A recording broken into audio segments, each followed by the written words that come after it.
This week, Mike and I are predicting the Game of the Year nominees for the Game Awards. This is the Good Game, Bad Game podcast. This is a song I wrote about the Good Game, Bad Game podcast.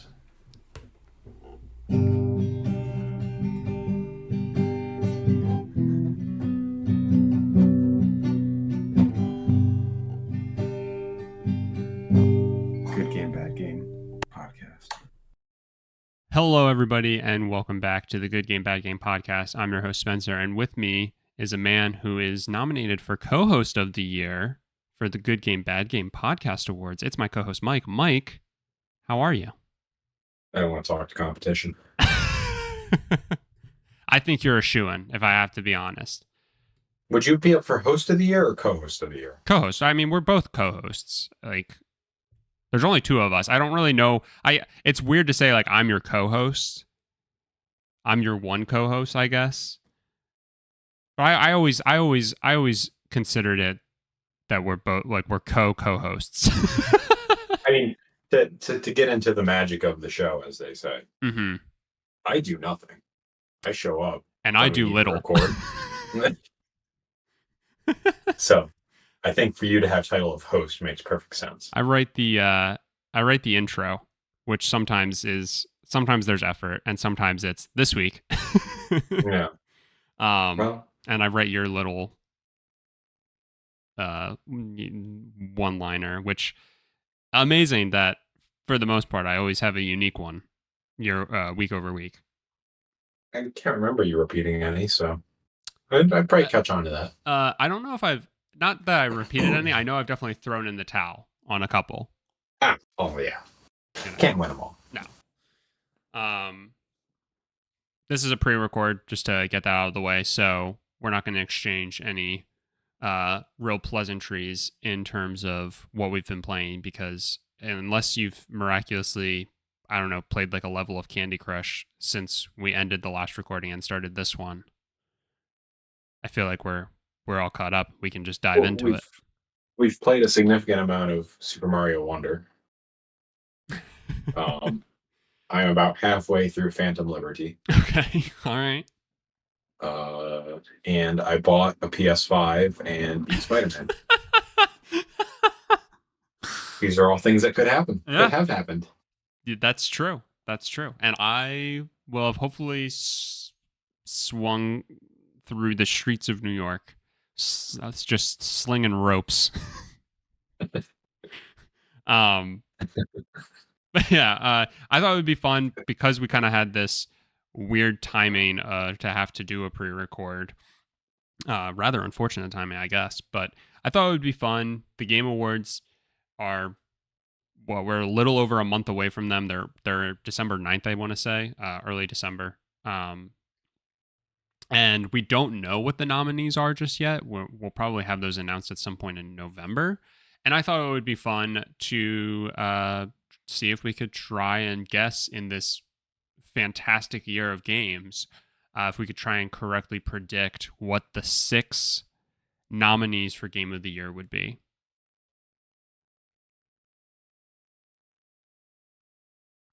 What are your thoughts on that? I think that sounds fun. So it's middle of November that they said they're announcing it? I think that's normally when they announce the nominees. Okay. It says on the site. I don't look right now because Classic Game Awards will crash your computer if you're doing anything else with being on their site. Mm-hmm. I just don't remember if they said mid-November or mid-October, and I was like, well, that's any day now, and this might be out of date by the time it comes out. Well, that would also be funny. It would be funny. We'd have pretty quick feedback on whether or not we were right or wrong. Yeah, I'm pretty sure it's November. Okay. But yeah, I think there are probably some obvious ones. It's also just really tough. This is going to be kind of I don't really have a list in front of me. I did do a quick look at like what games came out this year. Like a week ago when we had this idea. So I think I have like a 6 in mind, but this is also like a fun little challenge to remember what has actually come out this year and like and not, just consider like the games that have necessarily like dominated our own time potentially. So like Cyberpunk, not a great example because I know you haven't had the chance to play a ton of it just yet, but like, and it's also obviously been out for a while, but it's one of those games that it would be easy if you only had started it this year to be like, yeah, Cyberpunk came out this year, just because of how it like dominates your playtime. So that was like another tough thing. Like I thought Forbidden West for whatever reason came out this year when I was like trying Did to it think not? back. And no, it didn't. The DLC for it came out this year. Yes. But I was like sitting here and I didn't even play the DLC. But I was like sitting here going like, oh yeah, Horizon came out. Is that worthy of game of the year? And I ultimately said no, which is good because it didn't come out this year.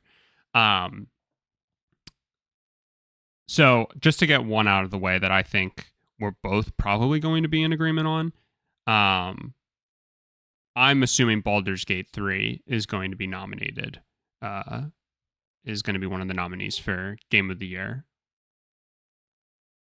Yes. I can agree with that. And I also, not that we're getting too into it, but I also have pretty strong feelings that it's going to be one of those games that cleans up a lot of the other categories. And is nominated for a lot of other categories. Again, not really the purpose of this, but it to me is going to be effectively like the PlayStation Studios game for the year, in the sense that like it's going to appear in a lot of different categories, much like Ragnarok did, much like Last of Us Part 2 did. Not to say that it is a Sony game, but that's just kind But of it's like, not on Xbox. that's true. But that is kind of like the stronghold I expected to have on this year's Game Awards. What's a game that you think is going to be one of the nominees? Do we remember when the cutoff is? I will say that I think the cutoff is, or I potentially like November 1st, maybe. Okay. So I'm just trying to not get into and I don't think this game will necessarily even be in the conversation. I'm just trying to set the window. Is there a game that's Um, coming out after November that you think would potentially have n- some sway? n- no, Oh, okay. not necessarily. I don't know. I haven't thought that far out. I'm just thinking of the Forza Horizon situation. Yeah, and I can't fully remember what the deal was there because Forza Horizon was nominated for other categories last year. Right. But it didn't make it for Game of the Year because it released like a week late or something like that. Yeah. So technically, up until this point, anything is fair game. So I was going to make a joke about Forza Horizon, or not Forza Horizon, Forza Motorsport. But I don't really think that game's going to be in the conversation. I think the easy one is Starfield Okay. to get the low hanging fruit off the table. Yeah, and I think the overall critical reception of it and then the actual player reception of it has been extremely positive. And I think time of year of its release helps play into it drawing enough attention to be nominated. Yeah. One of the things that I was thinking about with Starfield is, do you think if it released early in the year, it would still have enough sway? Or do you think, I mean, this is a really stacked year, so I can't even begin to say in a different year, because if anything, I feel like it would only stand out more in some of these like air quotes lesser years. But yeah, do you think it would have enough pull and have enough sway and enough staying power to be present? Had it released, Do you remember what the original release date was for it? Was it February? I mean, it moved twice, I think. Yeah, I guess I mean the But this original year, one for this right? year. Yeah. Yeah, I think so. So I guess yeah. Do you think it would have in this like pretty strong year? Do you think it would have had enough to still be considered? Um, I think it's hard to say. Uh, Released as it did, like in terms of what it looked like, what it played like, etc. Mm-hmm. Um, I don't know. I kind of don't. I kind of don't think it would have helped it. The one thing that would have, I think, been a deciding factor is, I think you maybe said this is the staying power, Mm-hmm. because Bethesda has been saying Starfield was built so you will play it for a long time, and there's already been plenty of reports of people who are just like, okay, I've seen it. Yeah. And that's tough too because like it's definitely one of those games that like sucks you in and it's meant to get you to like put so much time into it that almost working against it the first time you truly put it down and move on to something else. And this is kind of the issue, right? Because so many different games have released that inevitably Right. something would come out to pull you away from it throughout the year had it released earlier. It's a really like those are the types of games that are really tough to get back into. Um, Once you've like done the main mission line and already put in 120 or something crazy hours doing all kinds of other exploration and stuff like that. So yeah, that's just kind of like why I was curious what maybe your thoughts were having played it yourself, especially. Um, just Yeah, I mean, for me, I think it would have helped being released earlier in the year, mhm. because now it is vying with uh, Phantom Liberty. Uh, you know, could potentially be vying with Forza Motorsport. If I had a PS5, I can pretty much guarantee you I would put down Starfield to play Spider-Man. Mhm. Just based off of how much time I sank into Spider-Man for the PS4. Um, yeah, I guess for me personally, it would have helped. For other people, it's hard to say. Yeah. Either way, I think that's a solid two. I'm in agreement on Starfield. I expect it. And man, it's so difficult to think that like there's only four more um spots and there are just so many games.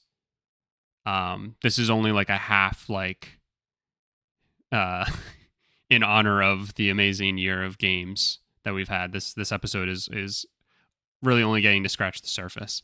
Um, all right, I think to throw out another one. Curious what your thoughts are. I'm assuming this will release. Like I'm assuming this is like in time for everything. I'm going to say Spider-Man 2. Mm-hmm. Despite only having been out probably for 2-3 weeks by the time nominations are announced. Um, 4 weeks, I guess a whole month in terms of people having it and reviews going out for it. I think Spider-Man 2 will crack the nominees. Yeah, I think that's a good one. Based off of what I've seen and what we've talked about for the past 2 weeks, um, I think that game is just going to be amazing. Pun intended. And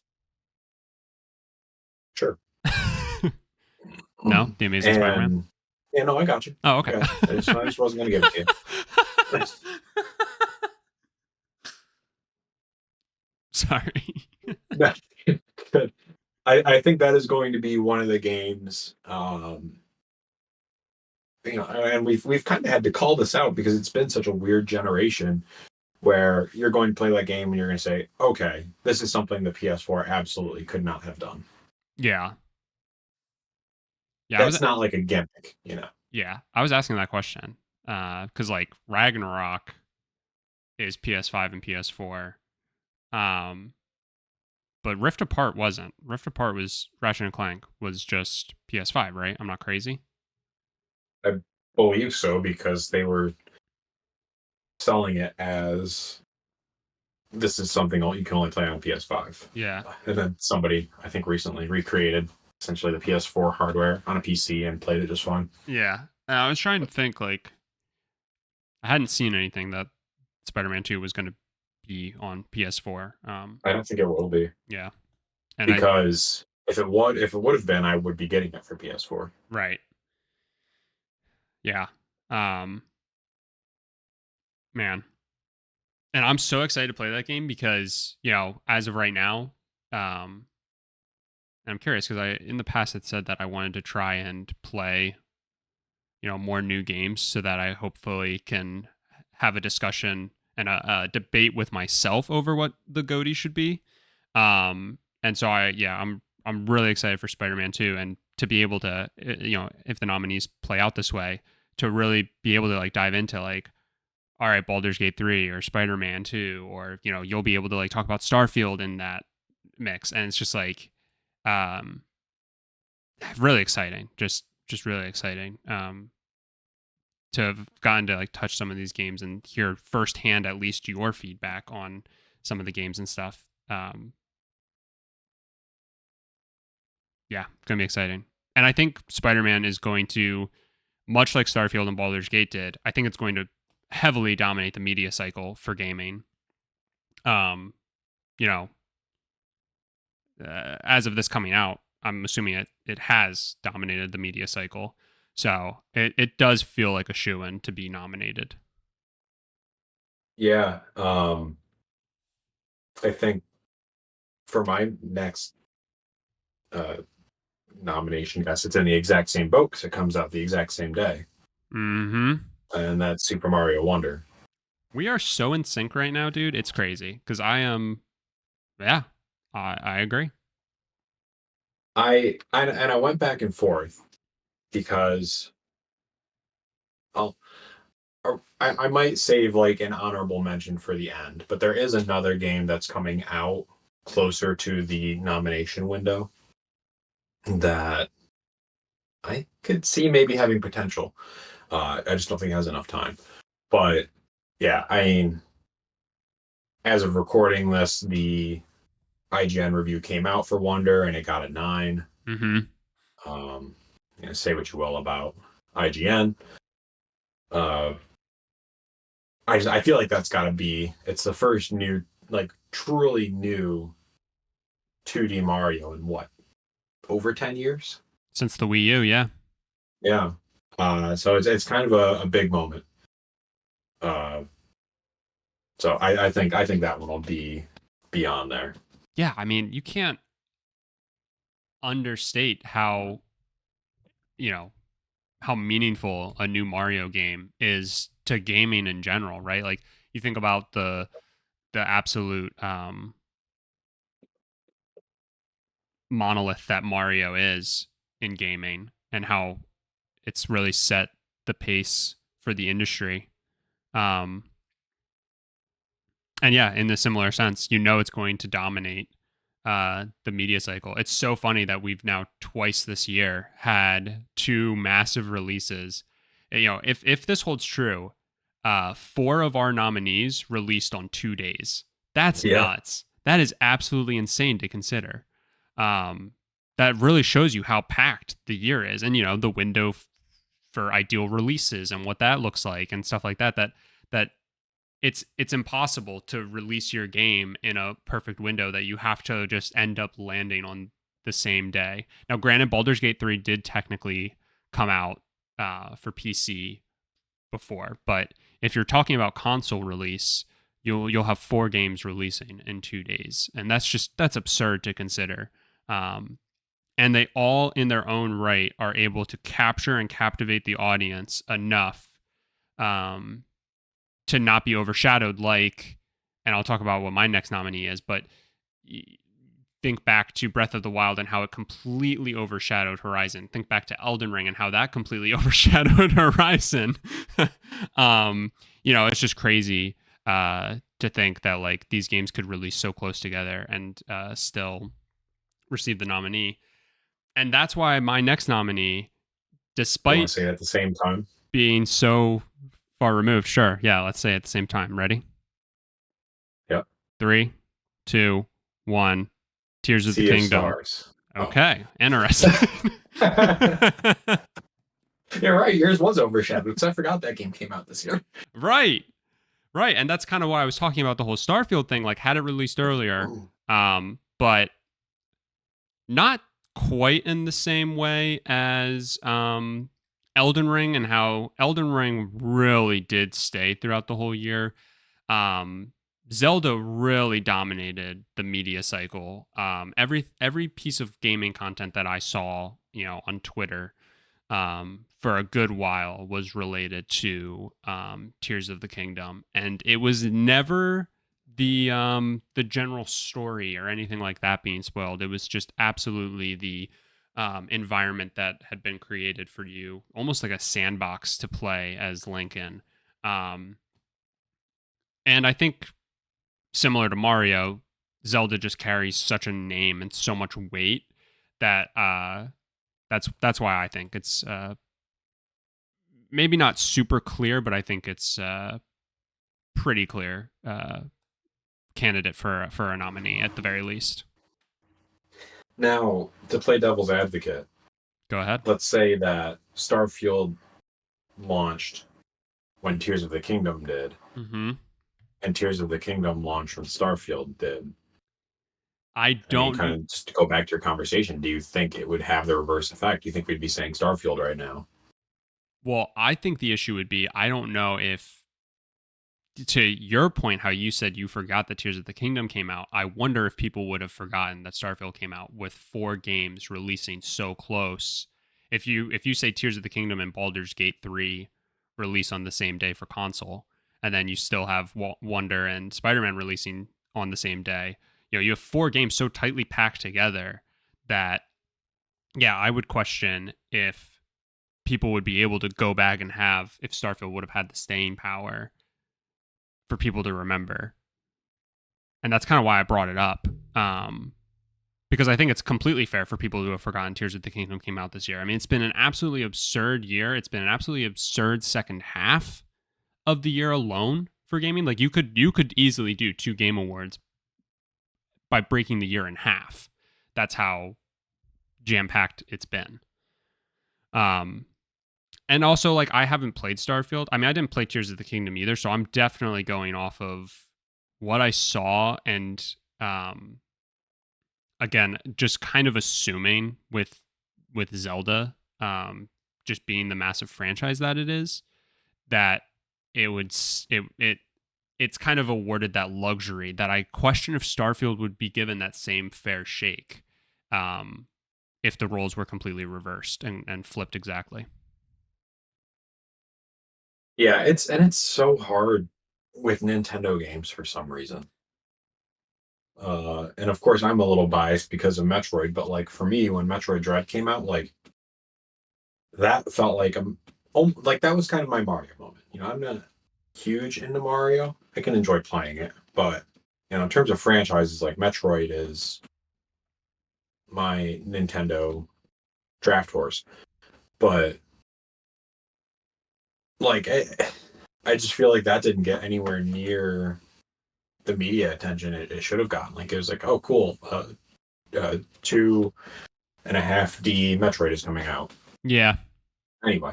Yeah, and it's a little unfair too, because you're right.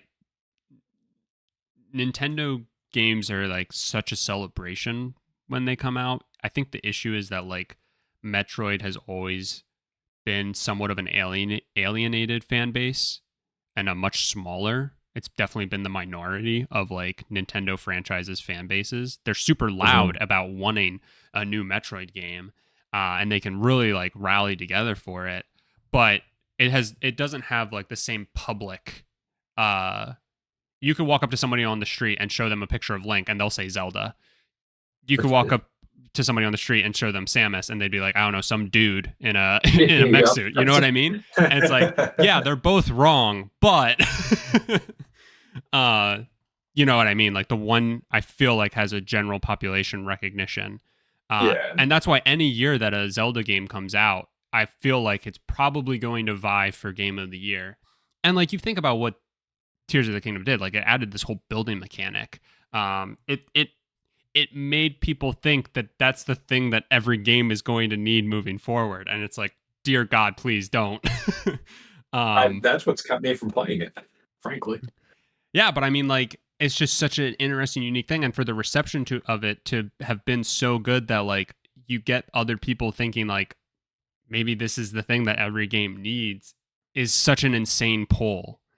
And yeah, like Mario, like, you know, everybody knows who Mario is, so that's why I think it kind of just gets like an almost an automatic. That being said, I Right. don't think any Mario game could just go nominated for Game of the Year, but certainly a mainline.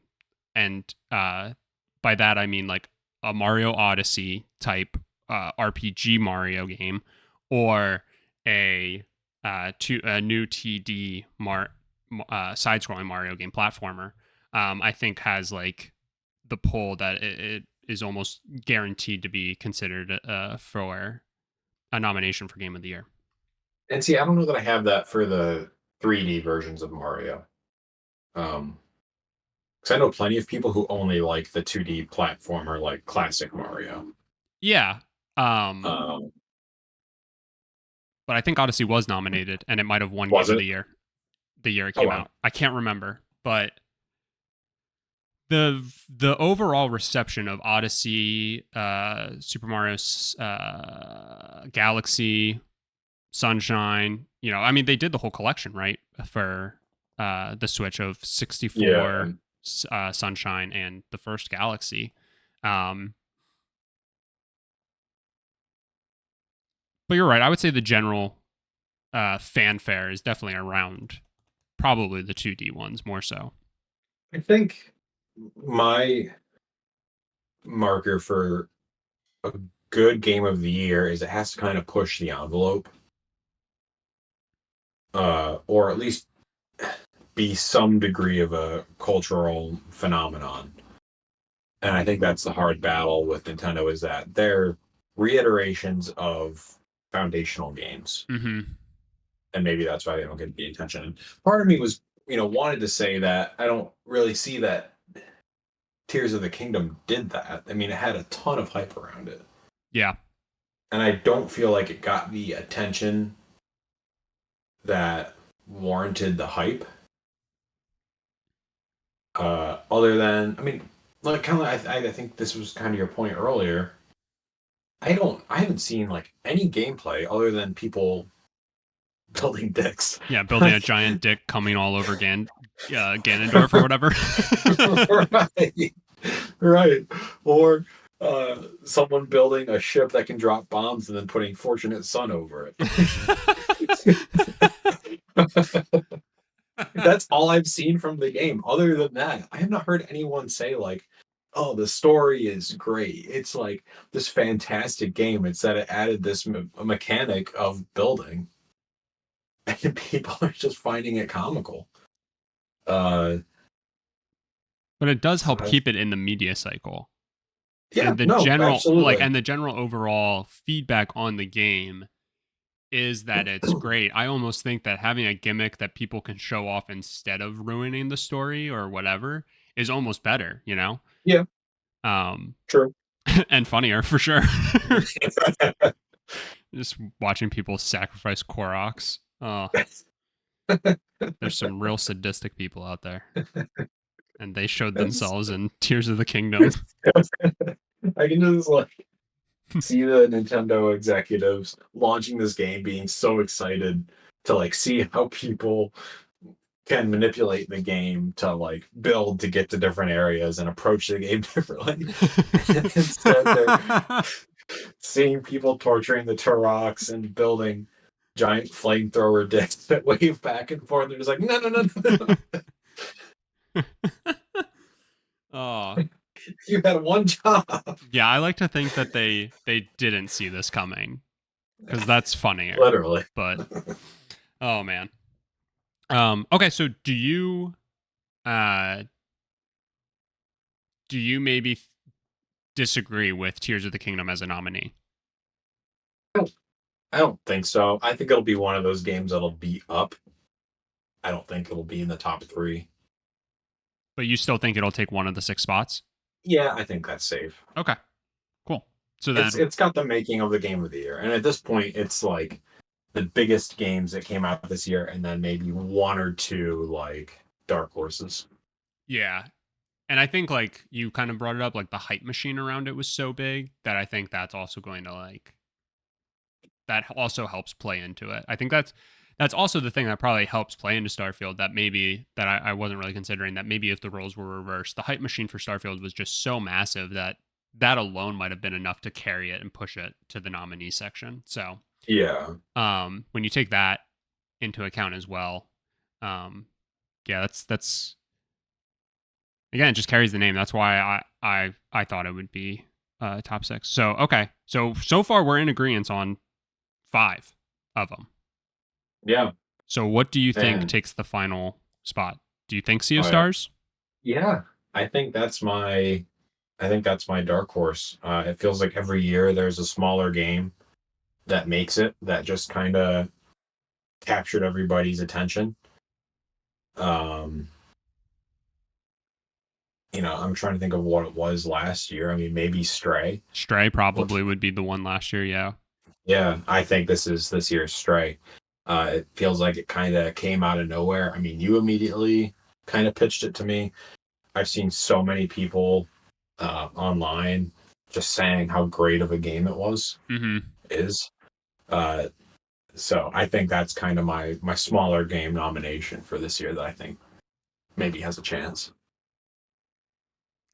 For the first time in Good Game Bad Game podcast history, we did not discuss this at all beforehand, and I am shocked that we came to the same 6 game conclusion because I agree with exactly what you said. It's like every year there has to be like this like somewhat dark horse that you would love if it could win game of the year, but you just know it won't because of the other competition. But yeah, I think Sea of Stars is like that perfect final game to kind of get shown in the under the lights of game of the year. And I think the really cool thing about it, and so I did play it completely. And I did. I really loved it. And it's such a well crafted game. The story is really good too. Like really emotional too. Like I don't trying to think what the last game that made me extremely emotional to the point of like either tears or almost tears. And maybe The Last of Us. Yeah, Maybe, that's what I was thinking. maybe The Last of Us, maybe Last of Us Part 2.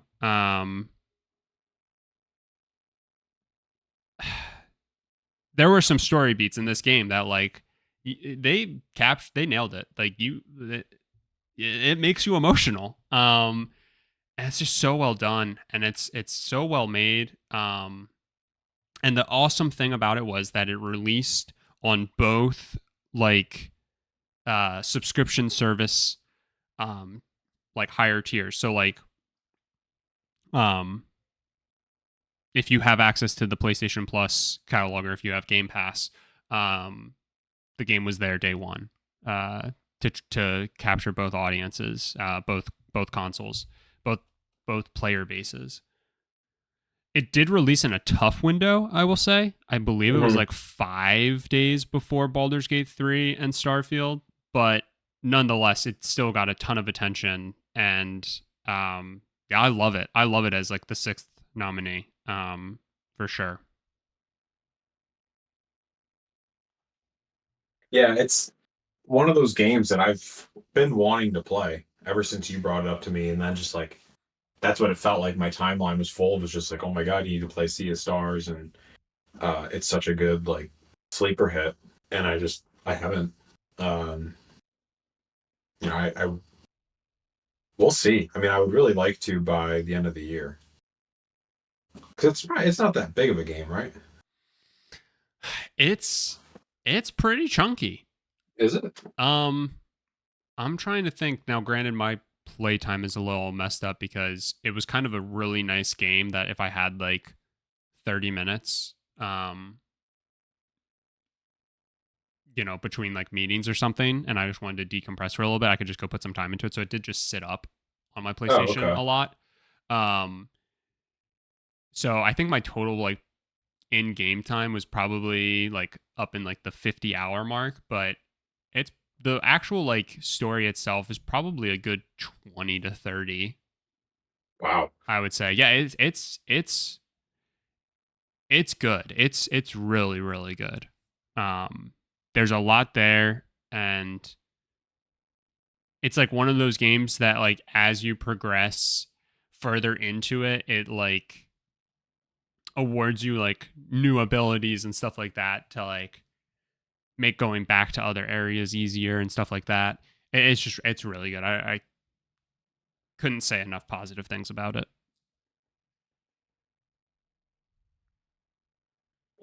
Well, yeah, it sounds like that'll be a good nominee then. Yeah. And I think we have a really solid 6 here right Yeah, now. I think that's realistic. I think it's super realistic. If we had to cover base a little bit and throw out a couple of honorable mentions, maybe one each, unless we both agree immediately on an honorable mention, then we can Yeah, one of yeah, us that's can fine. go to a fallback. Just to make sure we cover our bases in case one of these games doesn't make it and one of our honorable mentions does, so we can look like geniuses. Um, do you have an honorable mention in mind? I oh man, I have an honorable mention, I think, and then I have one that I think is going to well, like should technically be eligible, but will fall into the trap of coming out too late. Okay, I kind of want to hear both. So, Okay. Well, I guess my honorable mention will be um, probably Mortal Kombat. okay. Um, Again, I just don't think that game got the attention. I mean, like for me, uh, what they showed it at Summer Games Fest, Yeah. and I think that was the first time I'd heard anything about it. It's my understanding that was like the first big reveal of it, and it just came out in September. Uh, and in the launch window, heard a ton about it. A week later, nothing. Mm-hmm. But again, it's one of those franchises. Um, Do you think? I'm trying to think. Have we ever seen a fighting game nominated?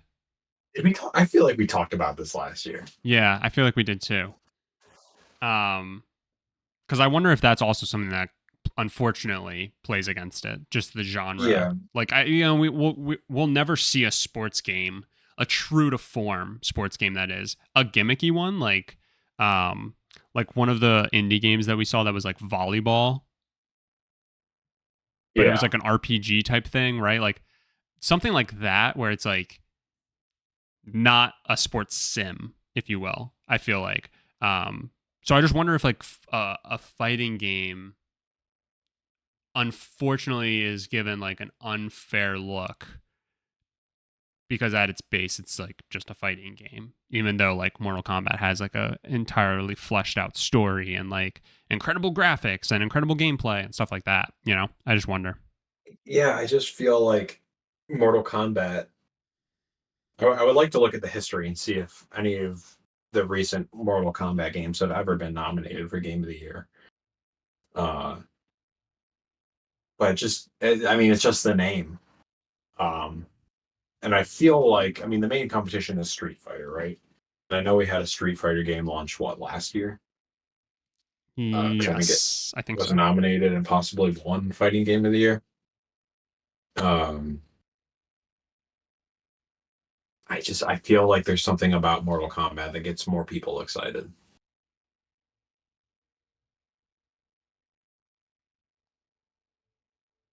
But hard to say. I mean, I also don't remember Mortal Kombat. Was it 11? Hmm.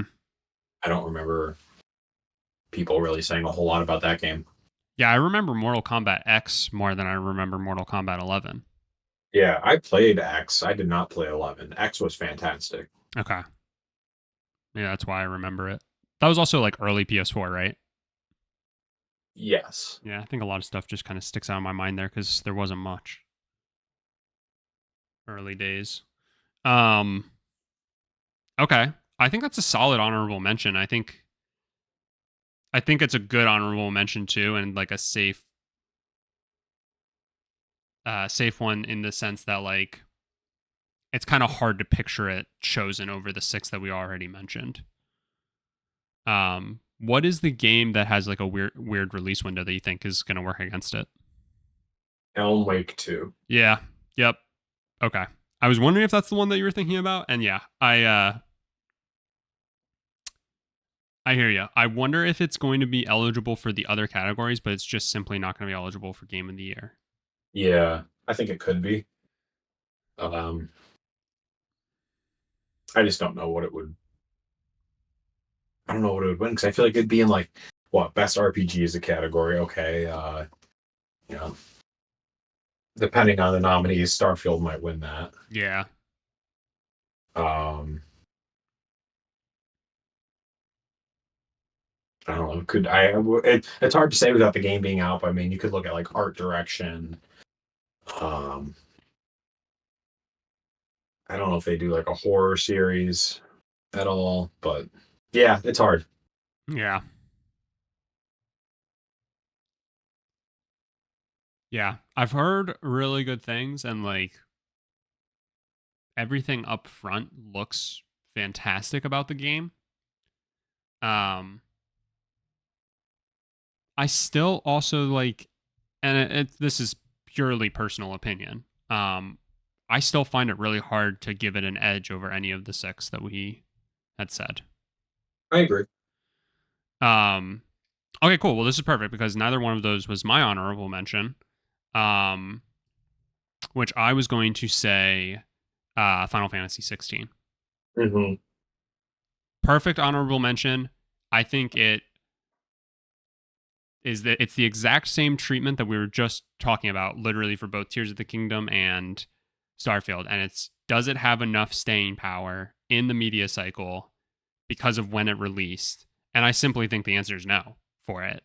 But when it came out, I mean, people were saying it was like one of the best stories that they've ever played, and one of the best Final Fantasies they've ever played, and the changes from old school Final Fantasy to this like new form Final Fantasy is like so much better, and like all this stuff. It kind of checks the boxes of like what you're saying, like this is the 16th game of a franchise. How does it push beyond just being another one of the other 15 to have come out? So it kind of checks a lot of the boxes that I think would warrant the attention, and I think it will get attention. I think it'll certainly be there for other nominees, and we'll see it throughout the show. Maybe it'll win some other categories. I just don't know. Again, purely personal, that I could see it over any of the six that we said. I feel like Final Fantasy fans are like kind of pseudo Metroid fans, where they're incredibly loud, but Mm-hmm. unlike Metroid fans, they get too many games. And it's just like, okay, great. I honestly didn't even know this game came out this year. I thought it was coming out next year. Mm-hmm. So I feel like I'm looking now, and it came out in June Mm-hmm. or something like that. Yeah, June 22nd. I mean, yeah, you were in Baldur's Gate and like heavy into Baldur's Gate and Starfield territory at that point, I think. And I think it's hard to, unless you're a Final Fantasy fan, Right. you just don't care at that point. Yeah, I mean, it is championed as like one of the games where it's like, if you're going to start playing Final Fantasy, start on 16, right? Like, there's no better time to just get into the series because like the game is changing in a way. So like I think that helps its case, but a lot of people said that about Elden Ring, and like I don't see them on like the same, you know what I mean? Like I don't see them on the same level in terms of like pull to get like people who weren't a part of the franchise, or in the Soulsborne case, that series of games, right? Like Elden Ring was able to pull new people in. And I Yeah. wonder how much pull Final Fantasy had. And also you have to take into consideration that it's a PlayStation console exclusive. Right. So like that in some ways could hurt its case. Um, I mean, I would potentially try it if it were on Xbox, if that's what they're saying, that like if you haven't played one, start here, because I've never played a Final Fantasy game. I mean, I'm still being a psycho who started on the first one, which literally nobody tells or everybody tells you not to do that. But from my dumb like monkey brain perspective, I was like, I have to. They have numbers. I have to play them in order. And I'm through 6 of them. I'm finally up to 7, I think, which means I can finally play them on my PlayStation instead of playing them on the Vita. Though I could keep playing them on the Vita if I wanted. But yeah. And like 7 is oftentimes like the one that people are like, yeah, if you're gonna start with 1, maybe just start with like 7 or sometimes even 8, I think, because of just like a little bit newer. And both of those came out on the PS1. So Jeez. yeah.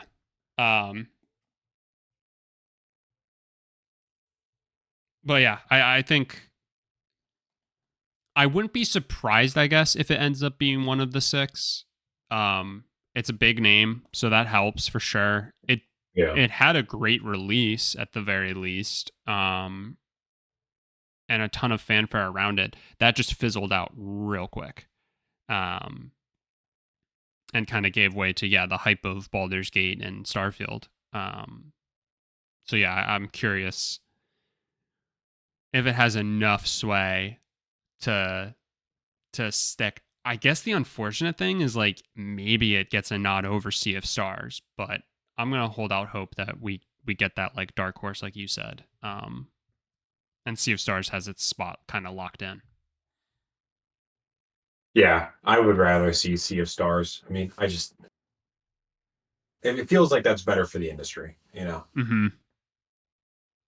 Give attention to the smaller game. Like, come on, Final Fantasy, you've had 16 tries.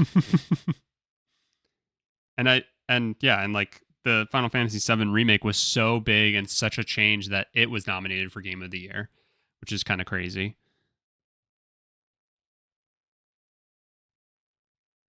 And that was like 2 years ago, I think. I wonder what like the parameters for having a remake as Game of the Year. Like, I wonder what that is. And how far do I have to stretch to have Cyberpunk eligible for Game of the Year? Because the game that you started playing in the past 3 weeks, entirely different than the one that was launched. Yeah, for sure. Yeah, I don't know. I think Cyberpunk could get nominated for that like best updated game. Like No Man's Sky, I think has won that the past couple of years. You know what? Like not Yeah. category I'm talking about?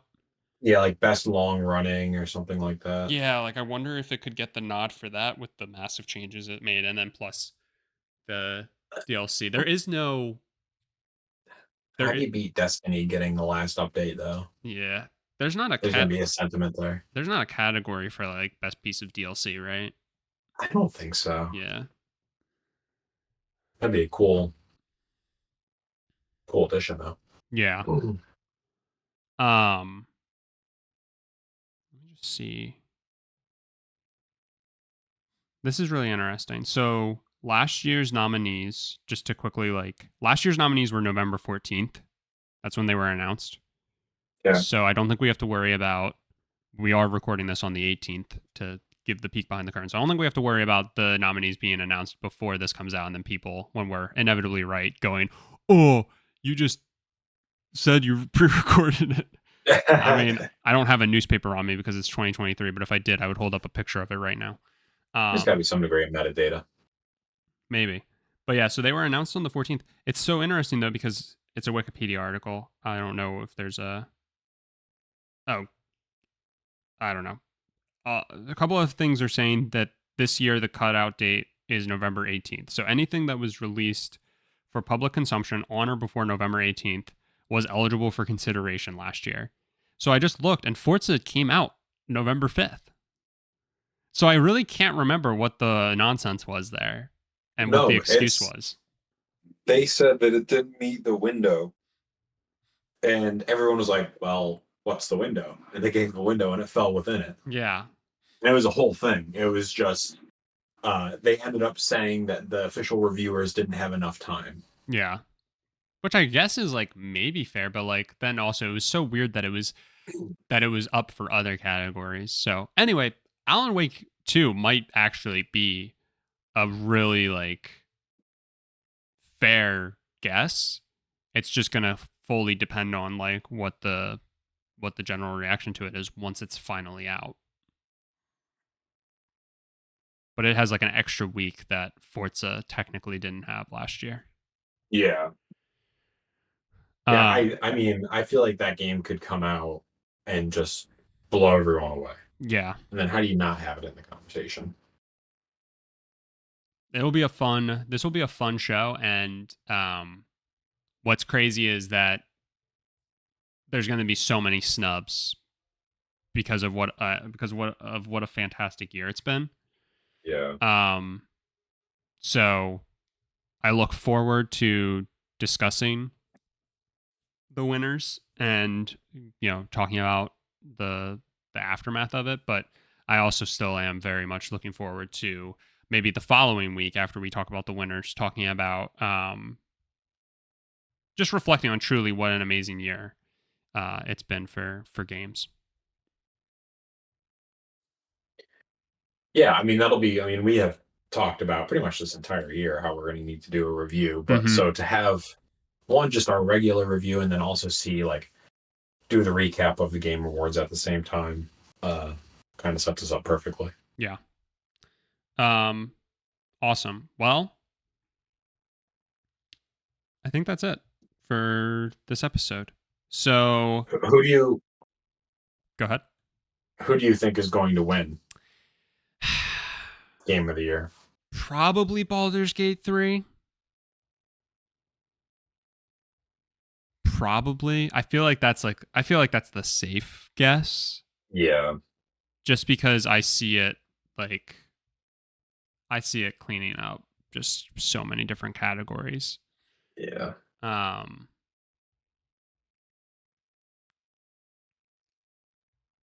that's probably my prediction. What do you think? yeah. I think it's going to be Baldur's Gate. Uh, and it's funny. I do think that like these in recent times, like we had Baldur's Gate, and then we had Elden Ring, and it just seems like you get to awards season, and it's like these classic like PC games seem to be cleaning up right now, like PC style games, like what you'd think would be on a PC Mhm. 10, 15, 20 years ago. Um, and I think I've seen more sustained good things about Baldur's Gate than I have about any other game we discussed. Yeah. Um, I mean, I just think like with Starfield, I think it's just too much controversy and too much dissonance. And I understand it's like, I mean, we're seeing it with Spider-Man now too. I mean, I've seen so many Xbox people like finding bugs and glitches and stupid stuff, and it's just what the environment is like right now. But yeah. I mean, I mean, I can agree, having played Starfield, that uh, there are things. I also just wonder if like the main thing that works against it is that like it's a Bethesda RPG. So like you just kind of know what you're getting from it, and Right. like I don't think Fallout 4 was a GOTY nominee. I I think New s- Vegas was. I certainly think Skyrim deserved like game. I mean, because I mean, you look at like the longevity of it and everything, and how it's sustained its staying power, and most people consider Oblivion to be like like true Elder Scrolls fans consider Oblivion to be like the better game of the two, which is just like insane, right? Um, Yeah. but yeah, um,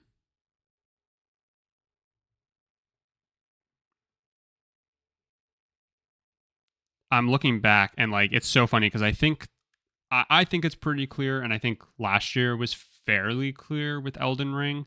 I think there was like some you could try and like say Ragnarok, um,